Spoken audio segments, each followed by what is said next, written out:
मेहनत का फल। एक गांव में दो मित्र नकुल और सोहन रहते थे। नकुल बहुत धार्मिक था और भगवान को बहुत मानता था, जबकि सोहन बहुत मेहनती था। एक बार दोनों ने मिलकर 1 बीघा जमीन खरीदी, जिससे वह बहुत फसल उगाकर अपना घर बनाना चाहते थे। सोहन तो खेत में बहुत मेहनत करता, लेकिन नकुल कुछ काम नहीं करता, बल्कि मंदिर में जाकर भगवान से अच्छी फसल के लिए प्रार्थना करता था। इसी तरह समय बीतता गया। कुछ समय बाद खेत की फसल पककर तैयार हो गई, जिसको दोनों ने बाजार ले जाकर बेच दिया और उनको अच्छा पैसा मिला।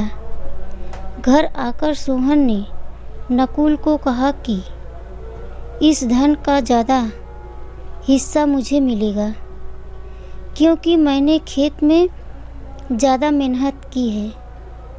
यह बात सुनकर नकुल बोला, नहीं, धन का तुमसे ज़्यादा हिस्सा मुझे मिलना चाहिए, क्योंकि मैंने भगवान के बिना कुछ संभव नहीं है। जब वह दोनों इस बात को आपस में नहीं सुलझा सके, तो धन के बंटवारे के लिए दोनों गांव के मुखिया के पास पहुँचे। मुखिया ने दोनों की सारी बात सुनकर उन दोनों को 1-1 बोरा चावल का दिया, जिसमें कंकड़ मिले हुए थे। मुखिया ने कहा कि कल सुबह तक तुम दोनों को इसमें से चावल और कंकड़ अलग करके लाने हैं, तब मैं निर्णय करूँगा कि इस धन का ज़्यादा हिस्सा किसको मिलना चाहिए। दोनों चावल की बोरी लेकर अपने घर चले गए। सोहन ने रात भर जागकर चावल और कंकड़ को अलग किया, लेकिन नकुल चावल की बोरी को लेकर मंदिर में गया और भगवान से चावल में से कंकड़ अलग करने की प्रार्थना की।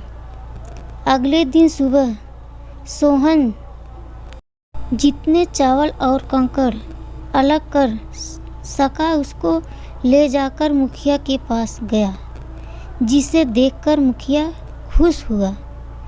नकुल वैसी की वैसी बोरी को ले जाकर मुखिया के पास गया। मुखिया ने नकुल को कहा कि दिखाओ तुमने कितने चावल साफ किए हैं। नकुल ने कहा कि मुझे भगवान पर पूरा भरोसा है कि सारे चावल साफ हो गए होंगे। जब बोरी को खोला गया तो चावल और कंकड़ वैसे के वैसे ही थे।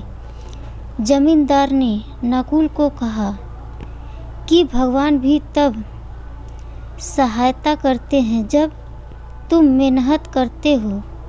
जमींदार ने धन का ज़्यादा हिस्सा सोहन को दिया। इसके बाद नकुल भी सोहन की तरह खेत में मेहनत करने लगा और अब की बार उनकी फसल पहले से भी अच्छी हुई। सीख, इस कहानी से हमें यह सीख मिलती है कि हमें कभी भी भगवान के भरोसे नहीं बैठना चाहिए। हमें सफलता प्राप्त करने के लिए मेहनत करनी चाहिए। Subscribe and like.